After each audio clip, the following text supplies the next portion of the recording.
Samal teemal siit stuudiost ka jätkame. Riigikogu Keskerakonna, EKRE, Isamaa ja Sotsiaaldemokraatliku Erakonna fraktsioonid esitasid umbusaldusavalduse justiits- ja digiminister Liisa-Ly Pakostale, mis neljapäeval parlamendisaalis küll läbi kukkus, kuid etteheited ministrile püsivad. Nimelt on opositsioon rahulolematu, et Pakosta vastutusalasse kuuluv Riigiprokuratuur ei ole alustanud kriminaalmenetlust Pihla Kodu aktsiaseltsi suhtes ning lisaks heidetakse ministrile ette, et ta on vassinud seoses 600 Rootsi vangi Tartusse toomisega.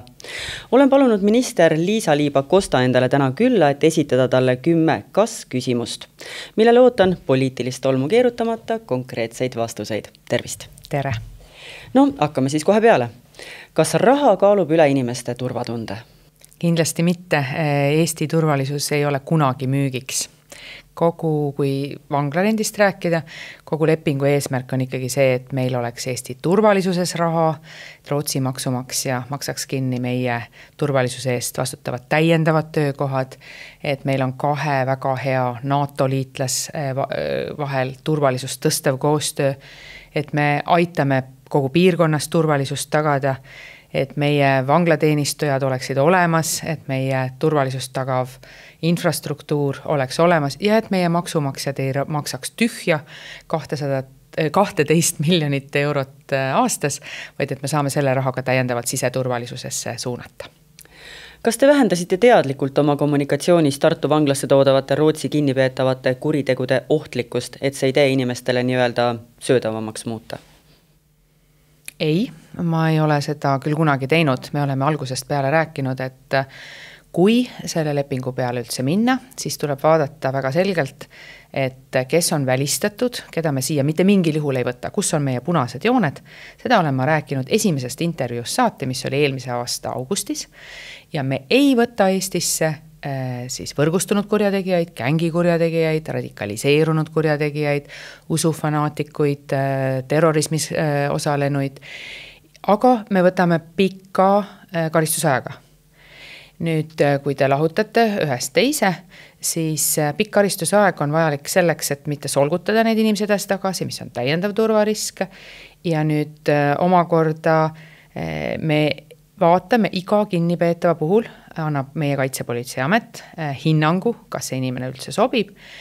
Ühiskonna jaoks on kõige turvalisemad tõepoolest need, kes on sooritanud sellise kuriteo, mida nad on teinud üksi, mida nad on sageli kas teinud siis juhuslikult, igatahes nad on teinud seda üksi ja seda tüüpi kurjategijatel on väga vähe külastajaid. See on see turvalisuse profiil, mida just nimelt turvalisuse pärast me oleme nagu nimetanud. Kas olete täna valmis käsi südamel omalt poolt ütlema, et Rootsi kinnipeetavate toomine Eestisse ei vähenda meie ja eeskätt tartlaste julgeolekut? Kõik töö selleks on tehtud, et see kindlasti niimoodi oleks. Me oleme lähtunud tervest reast punastest joontest. Turvalisus on olnud kõige tähtsam selle asja juures. Ja vaatasime just, et kui näiteks Holland rentis vanglat ju teistel riikidele, ühtegi julgeolekuintsidenti seal ei tekkinud, tegemist oli palju vanemat tüüpi vanglaga, Tartu vangla on erakordselt turvaline. Vastupidi, Hollandis, kui see leping lõppes, kohalikud inimesed olid nii rahulolematud, et siis kutsuti minister välja, et miks leping lõppes.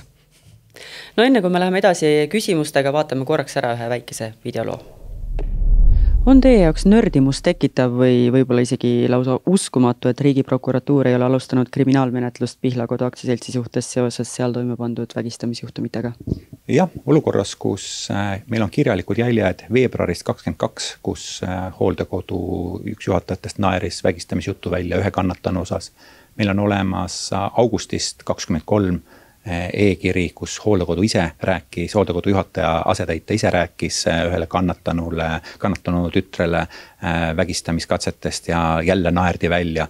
Siis selles olukorras, kus tekib mitu sellist punast rätikut, oleks iga normaalne inimene midagi ette võtnud. Ja selles olukorras rääkida, et juriidiline isik ei vastuta, tundub väga kummaline ja õõvastav. Kas meie õigusriik võib-olla lonkab ühte jalga siin praegu? Ma tahaks uskuda, et need asjad saab korda. Et selles asjas on veel hullem asi minu jaoks on see, et väidetav 8 vanainimese vägistaja töötab tänase päevani, on vabaduses, töötab Lasnamäe Veerul väidetavalt kaubanduskeskuses ühes. Et kuidas saab olla, et ma ei tea, poliitkorruptsioonis kahtlustatavaid võetakse tihti vahi alla ja sellise ränga väidetava kuriteo sooritaja on vabaduses.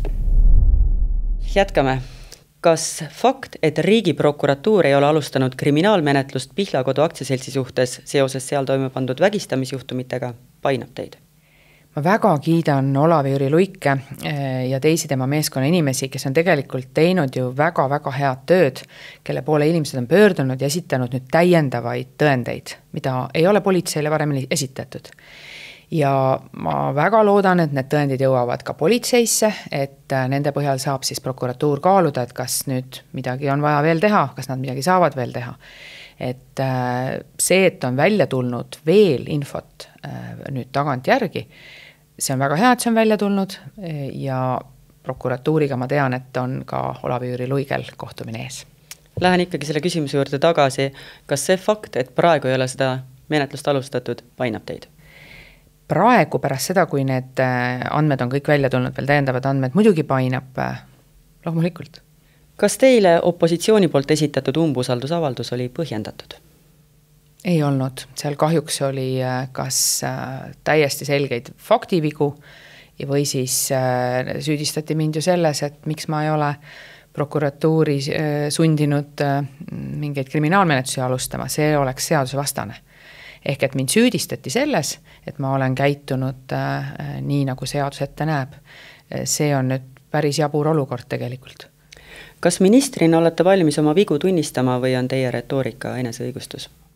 Igal juhul, kui ma midagi valesti teen, olen seda teinud, vabandanud ja püüdnud siis asja paremini teha. Kas olete kahetsenud, et võtsite ministri ametikoha vastu? Ma teadsin, mis sellega kaasneb. Ma teadsin ka seda, et just eriti justiitsministri portfell on üks kõige raskemaid. Tegeleda tuleb ka inimkonna kõige mustema palgega, kõige õudsemate kuritegudega ja kõige sellega. Muuseas paljudes riikides, kus muidu valitsusliikmetel ei ole turvameest, just justiitsministril on. Nii et ma kõike seda teadsin. Kas Eesti kohtuveskid üleüldiselt jahvatavad õiglaselt ning piisava kiirusega?